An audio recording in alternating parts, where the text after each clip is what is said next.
So how's this for war stories to tell at the bar? Our furnace decided that it wasn't going to work, and we fixed it with a toothpick. I'm not even joking.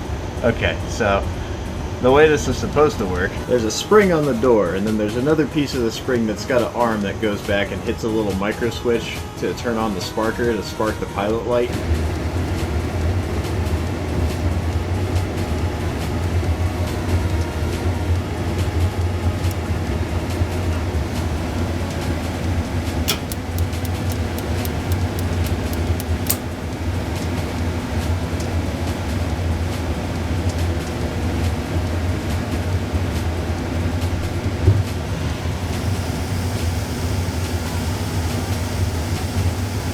This piece broke off. That piece snapped off of the spring right there, and that's supposed to go up and hit that micro switch, which completes the circuit, giving 24 volts to the spark igniter box over there, which sparks the pilot light and allows this thing to do its thing.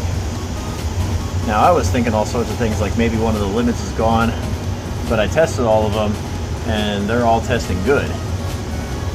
I thought maybe it could be the valve, it could be that, or it could be the control board. So I got into the control board and I found that it's a really, really dumb control board. I mean, it's a transistor, an 8-pin microcontroller, and a couple of relays. And then a bunch of support components, you know, resistors and diodes and capacitors and all that bullshit. The valve, well, it's either going to work or it's not going to work, and I could, after letting it sit for a little while, I could smell gas coming off of the pilot orifice, so that wasn't it. So we were thinking for a little while that the spark igniter was dead. And then I got kind of pissed off this morning because I was like, you know what, I'm kind of tired of it being cold, and I'm tired of thinking about like this, that, and the other thing, so where do all these wires go? And so I started tracing wires around, and I couldn't figure out where in the hell this thing's supposed to get its power. So I went around online and I looked up the replacement part, and it says that the transformer hot, that's where your 24 volts comes from. So I started tugging on the wire, like, where does this go? Oh, there's another shut-off limit switch up inside of here somewhere. There's a little shut-off disc right there, but that one tested good. So then I started going from there, like, where else does that go? That comes back down to this one. This one tests good. And where does this go? Well, they go down into, what the hell's down there? This metal thing was on the side of it there. So I took that off, and that's when I noticed that there was a broken piece of spring and a micro switch. And I'm like, okay, so what's supposed to actuate the micro switch?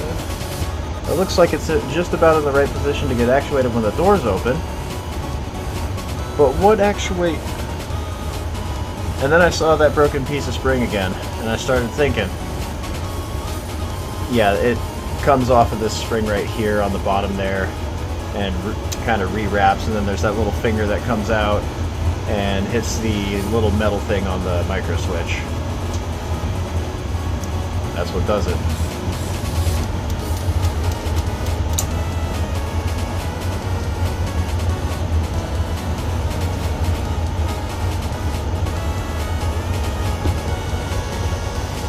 Yeah, it's not quite as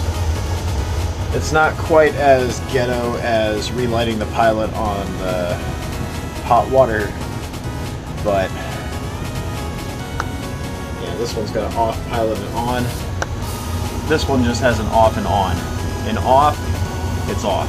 In on, the pilot's on, and then it's waiting for feedback from the thermocouple before it'll actually open everything up the rest of the way.